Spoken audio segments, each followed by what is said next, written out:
Hey YouTube, it's Mary Fran from Even Curiouser, and I am here today with a video. I was going to be super sassy and call Battle of the Balms, but I mean, really, Mary Fran, you're not that clever, and this isn't that serious. It's lip balm.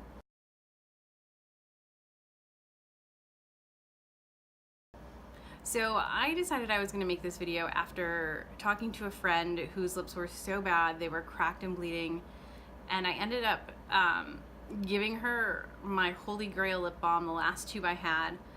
It's something you have to order online, and she loved it so much overnight it made a difference, and I told her to just keep it. And my lips were fine for a while, and then I ended up having to go buy lip balm at Sephora because my lips were so chapped one day that I needed something immediate. So I went to Sephora and asked somebody what their favorite one was, and I ended up walking out with one, and I wasn't totally thrilled with it. So I decided I was going to make this video and see if I could figure out if there was a readily available lip balm that was as good as my holy grail lip balm.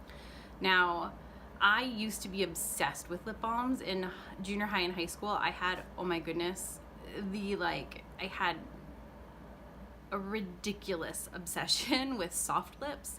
They were these kind of waxy but slippery, oily, lightly scented, lightly flavored lip balms. I don't even know if you can still get them. I just remember my mom being like, those are not good for your lips, those are bad for you. You know, I grew up on Lip Smackers, another really waxy, not particularly nourishing lip balm. And somewhere around in college or just after I kind of lost my love of lip balm. It became a perfunctory, need to have it when my lips are chapped product, not something that I really always kept around for any reason, which is what makes me having a lip balm that I absolutely adore even stranger. So as I went through this process, I went to Sephora a few times, and every time I went in, I asked for a recommendation on a lip balm and picked up a different one. And then I was ordering something from Glossier and decided that since another friend of mine had talked so highly about their balm, I would pick that up too. So what I ended up with was one lip mask, two kind of all-purpose salve type lip balms, and then three traditional in a stick lip balms. And I had some wide-ranging successes and failures. What I did learn is that I don't particularly like really waxy balms, that I prefer ones that don't have a whole lot of beeswax in them, and that I needed to start watching what the ingredients were. So beeswax is a really common ingredient in a lot of lip balms, and I have a bee allergy. Beeswax doesn't typically get me, but I've had a few run-ins with royal jelly lately, and on top of that, making sure there's no wheat or gluten ingredients in my lip balm is really important because, again, I have an anaphylactic wheat allergy. So I have to be super careful about not only what I put on my skin, but especially if it's going to be near my mouth and it's something I might ingest, then I have to be even more careful. So this was a process. And what I learned is that it's really hard to figure out if lip balms are gluten-free or not. It's almost harder than lipsticks because so few brands label their lip balms, especially the high-end ones. All the ones I will mention here are gluten-free, either according to the manufacturer or to research I was able to do online through Beautypedia or Skin Safe Products. Now, and the other thing is these are not all natural. So two of these products do contain petrolatum, which is refined petroleum. Now, I know that a lot of people do not like that ingredient, and that's totally fine. If that ingredient is in a lip balm and you don't want to buy it, by all means don't. It's not a big deal if I don't mind a product that you try to avoid, but I will call out which ones have it. This is still a very new channel, and my rating system I just invented, and so we'll see if it works. So Let's start. I'm gonna pop on while I talk. I'm gonna pop on the screen the products because I think that if I try to hold it up with my filming setup, it's just not gonna work very well for you to be able to see it. So let's talk about the first product that I picked up at Sephora, and that was the Laneige lip sleeping mask. It sells for $20. It is gluten-free according to the Skin Safe Products website. And this one has it's kind of got a light pinky color. It has a slight berry scent, although not much of a flavor. And it is really thick compared to the other ones. And it comes in a pot, which is not something I like for like an everyday carry with me lip balm because it gets really messy. And this is one that I wouldn't actually use during the day. Absorbs relatively quickly though, so it's really comfortable. It's one of those things, like I kind of like that extra minute of just, these are my last few things I do before I go to sleep. And this is kind of like that cherry on top of my night routine. So this one for me is a total win, and it has been something that has become an integral part of my nightly skincare routine. I would rate this a prime when it comes to products. So this is one of those things, it's $20. I've had it for 6 weeks so far. I use it almost every day. My lips feel so hydrated in the morning. When I put on a matte liquid lipstick, the next day, like my lips don't look like the Sahara Desert. It doesn't matter, even if it's a super drying formula, they still tend to look pretty decent. So this one's top notch in my book. So let's talk about the salve type products. So first up is this Miss Rosebud salve, and this is one of those products that I remember reading about like when I got my first real magazines when I was in high school. This lip balm is one of those ones that would show up on like makeup artists' favorites, or you know, when they did like the look inside my bag on the inside back covers of magazines. This is one of those products that would show up there, and I remember wanting it so badly and being so excited when I got my first tin of it. It's one of the OG cult beauty products, and I had forgotten that I actually liked it. It has a lightly floral scent or flavor. If you've ever used rose water in cooking, that's kind of what it tastes like. This is one of those products that does have petrolatum in it, so if that's something you're avoiding, this is not the product for you. However, it is a highly moisturizing ingredient, and this is a relatively simple product as far as ingredient makeup goes. It's only $6 for the big tube, or big tub. It does come in a squeeze tube now, but I clearly picked up the metal tin for old time's sake. Now, outside of being a lip balm, this is something that has all sorts of mythic properties associated with it.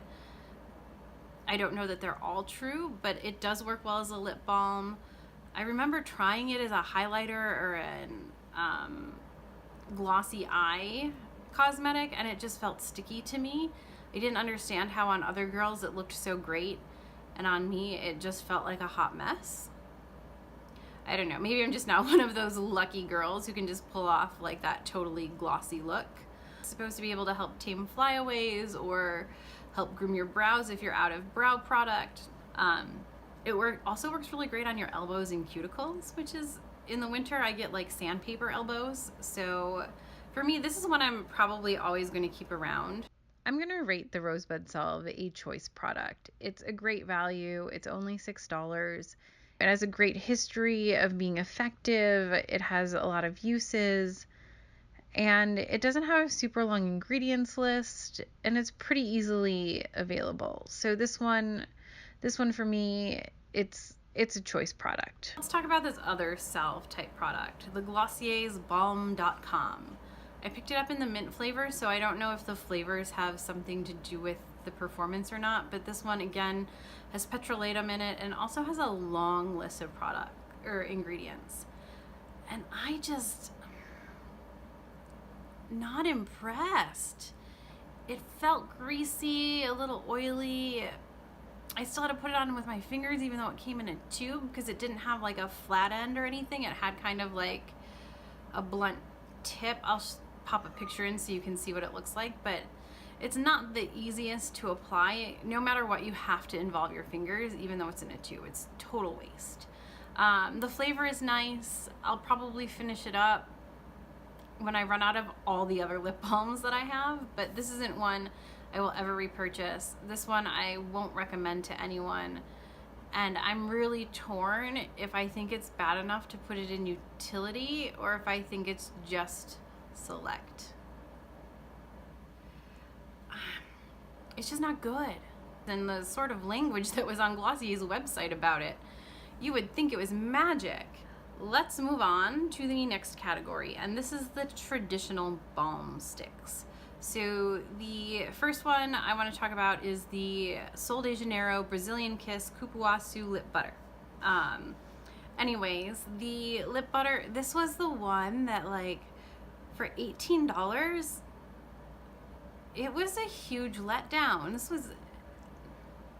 It was a lip balm. It had a nice kind of caramely flavor, but it was waxy.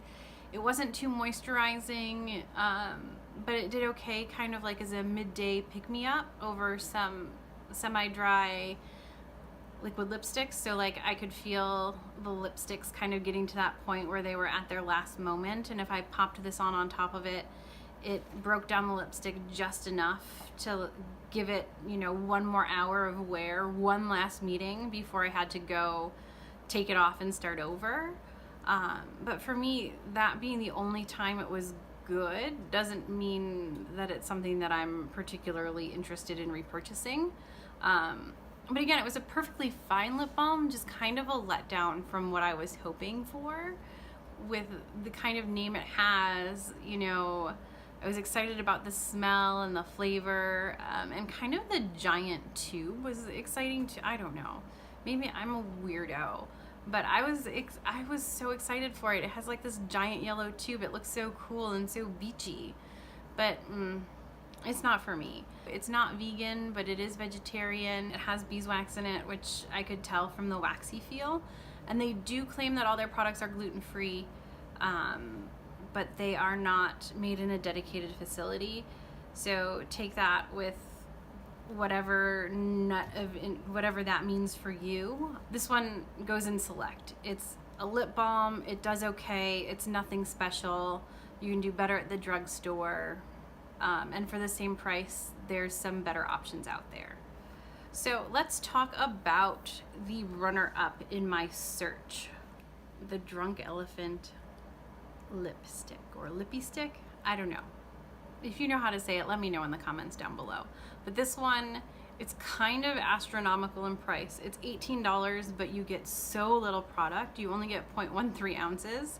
It's this wee little like half-inch stick of lip balm, and it has all sorts of outrageous claims about reversing UV damage and preventing further free radical damage and plumping your lips and restoring youth and adding collagen and all this stuff. I don't know if any of that is true. Because my lips are already well moisturized, I didn't notice them looking any younger. I don't look like I have baby lips on my face now. Although, wouldn't that be nice if somehow I was able to just rub on some lip balm and my lips would look like they did when I was 20. So this one, and it's made with good, clean ingredients. It has a great rating from Beautypedia. Drunk Elephant's ethos is all about using the right products to do what they need to do. It's not all organic, it's not all natural, but that's okay in my book. Everything doesn't need to be natural to be good, and their whole thing is about using really good ingredients. So I'm all for that. The lip balm is gluten-free, which is fantastic because I'm probably gonna buy more of it. It's scentless, it's flavorless, it absorbs really quickly, it's got a nice slip to it, but it's not quite as slippery as the next one I'm gonna talk about. And it doesn't play super nice with matte liquid lipsticks. Like, I definitely want to blot this off before I apply something that's matte and long wearing. But this one also I can put on top of it a little bit, and it'll like break it down just enough to smooth it out, similarly to the Sol de Janeiro one. And I really love that this is something that I can just run out to Sephora and pick up. Now, it is a little expensive, you know, if you're watching your budget. Unfortunately, this one isn't for you. This one, it doesn't contain petrolatum in it. So if you're looking to avoid those kind of ingredients, this is a good one, but it's not a budget item. I'm going to go ahead and rate this one a prime. It feels great, it has good ingredients, and if it's going to reverse UV damage or prevent further free radical damage, I'm all in. Let's move on to the lip balm that started this whole project, or this whole process. So this is the Red Apple Lipstick Rally Balm. Now, before I go too far, I do want to let you guys know that I do know the owners of this company. We've met a few times at some different events from the gluten-free industry. They're lovely people, and I love their lipsticks, and I will tell anybody I know if they want a great moisturizing lipstick to go to this company. However, if because I know the owners of the company, you are uncomfortable listening to what I have to say, I totally understand. But just know that if I had found something that I really loved better, I would tell you. And if I thought that this was a terrible product, I just wouldn't mention it. It's not necessary to talk about. If I didn't like it, I just wouldn't talk about it. And I would have let them know that I didn't like it. And then I wouldn't have bought more.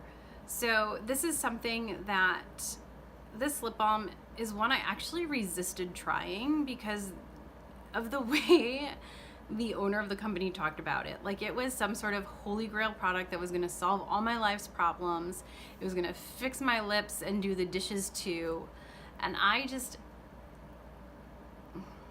was like, please, it's a lip balm. How can it be that special? A friend who's also in the gluten-free community was like, dude, you're always complaining about getting that like chapped sores on the inner corners of your mouth. She's like, just order the Rally Balm. She's like, just get it. It will help. Trust me. She's like, and if you don't like it, they'll take it back. And I was like, fair point. So I finally caved and ordered it, and oh my goodness, I loved it. Now this is gluten-free, vegan, nut-free, corn-free, soy-free, cruelty-free.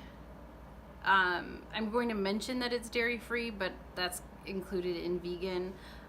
It's an all-natural based lip balm,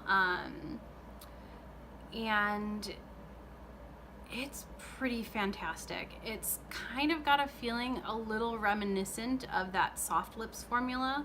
So it's lightweight, got a little slip to it. It doesn't promise the same kind of miracles that the Drunk Elephant one does. And it's got a little bit more slip to it than that one. So this one also doesn't have any flavor, doesn't have any scent to it. It's totally colorless. It goes on like a dream. This is what I like. This is the kind of lip balm that I am living for. So there's a few drawbacks to this one. One, it doesn't play as nice with matte liquid lipsticks because of the oils in it, and those will break down a liquid lipstick. So, or a matte long wearing one. So if you really want to use this and that, you need to make sure that you allow this to soak in for a while, and then make sure you get all the surface oils off your lips before you put on something like the Tarte liquid lipsticks, the matte quick dry ones. Or also the fact that I have to order this online, like I get it, they're a small company out of Texas. It just is a pain when I have to wait a week to get my lip balm in stock. I know, first world problems, I get it. So I mean, if those are the only drawbacks, like how could I not love this product? So I would also rate this one a prime. It is it is still the best lip balm I've ever tried. So there you have it. Those are my thoughts. I'll give you just a quick rundown of all the products I talked about. So first was the Laneige sleeping mask, or the lip sleeping mask. I didn't talk about the face one.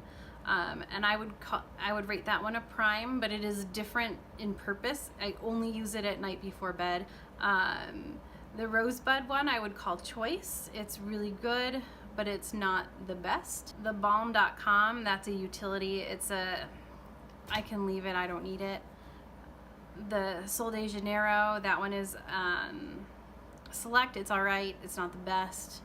Again, I'll probably never buy it again.